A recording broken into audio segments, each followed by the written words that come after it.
Hello everyone, welcome back to the Manic Matter podcast. This is Mitchie.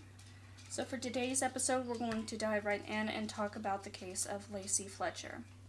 Now in early January of 2022, Lacey Fletcher was living with her parents, Sheila and Clay, in Slaughter, Louisiana. At this time, Lacey was about 36 years old, and the police had received a call from her mother that Lacey had stopped breathing, and on the phone, Sheila gave this excuse that Lacey had been sick for a while, but it was a very long story, and that's all that she would say. When the police arrived, they arrived to see Clay performing chest compressions on Lacey. Now, her back was against the couch, and she was laying sideways, and according to police reports, she was only in a t-shirt, and it looked like she had been sitting in a pool of her own urine and feces. Now also, they had noted that Lacey appeared to be in this position for quite some time, as there was a hole or a divot that had formed in the area that she was sitting in, and despite all their efforts, she would be pronounced dead at 36 years old, and at the time, she was only weighing about 96 pounds. So backtracking, talking about Lacey's life before this incident, she was spoken highly of as being a very fun, normal child, and was attending Brownsville Baptist Academy and played on the volleyball team there before her freshman year in high school. Now, her freshman year in high school, she was pulled, and it was stated that she was homeschooled after that. She was also seeing a psychologist for severe social anxiety around the age of 14. Sheila, Lacey's mother, had taken her to see a psychologist by the name of Donald Hope. Now, according to Sheila, she said another psychologist had informed her that Lacey's IQ was below average and that she was autistic, on top of the social anxiety. Now, Dr. Hope would see Lacey for only about 12 sessions between the years of 2000 and 2002. Now, in 2010, Hope would say that the Fletchers told him that Lacey was now refusing to leave her home and was pretty much only staying in the living room in their house at this time. It got to the point where neighbors had disclosed that Lacey had not made any public appearance since she was pulled for homeschooling in those last 15 years. A lot of them, over time had assumed that she was, going on with her life. She moved away, went to college, probably got married or something, just typical things. They weren't necessarily keeping up with these people. Now, one neighbor said that they recalled asking Clay about Lacey's whereabouts since it had been so long since anyone had seen her, and Clay replied that she was fine and still at home before abruptly changing the subject, and wouldn't go into any kind of major detail about her. Now, after the phone call had been made for 911 regarding Lacey not breathing, documents were revealing that there was bone that was visible on her, showing that her body had decayed due to several severe sores as well as wounds, and further on they went on to show that her body was infested with maggots in multiple areas, and these areas included her genitals, and people had come to the realization that these maggots and these open sores and these wounds were more than likely happening while she was still alive. There was a forensic pathologist named Dana Troxclair who performed an autopsy on Lacey and cited that her body had pressure ulcers and she suffered from infections within her bones, with these maggots being embedded into this exposed bone.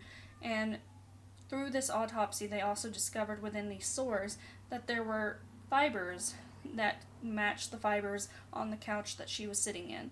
So she was essentially fused into the couch that she was sitting on. With all of this, it was found that there wasn't any evidence of any kind of massive decomposition at the time of the autopsy. So it wasn't that these maggots, like I said, had formed after the fact.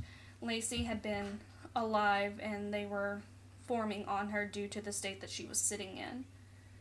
Dr. Ewell Bickham worked on this case, recalled saying that when he had walked in, the house smelled like a sewer or a septic tank, and he could also smell death. He said it was a smell that he had never before smelled in his life, and I cannot imagine how awful that is, because if you have smelled a septic tank that is leaking or that needs to be, pumped out, that is awful in and of itself. So when you top that and say that you can smell death, it had to be absolutely grotesque. Her body was found in an extremely dirty situation. They said that her hair was matted against her head. There was maggots as well as feces embedded in her hair too, and they had found insect bites that were on her face, arms, and ear, and they concluded that more than likely this had occurred as well while she was still alive. Looking into her body, her fingernails and toenails, they were unkempt, they were long, and there was feces underneath those as well, both finger and toenails. When they ruled her cause of death, it was ruled as sepsis due to a chain of reaction of her condition. The results were that of poor hygiene, prolonged immobility, and malnutrition as a result of severe chronic neglect of a special needs individual. It was also noted that pieces of the sofa, like the stuffing, as well as her own feces, would be found in her stomach when they were looking at her stomach contents.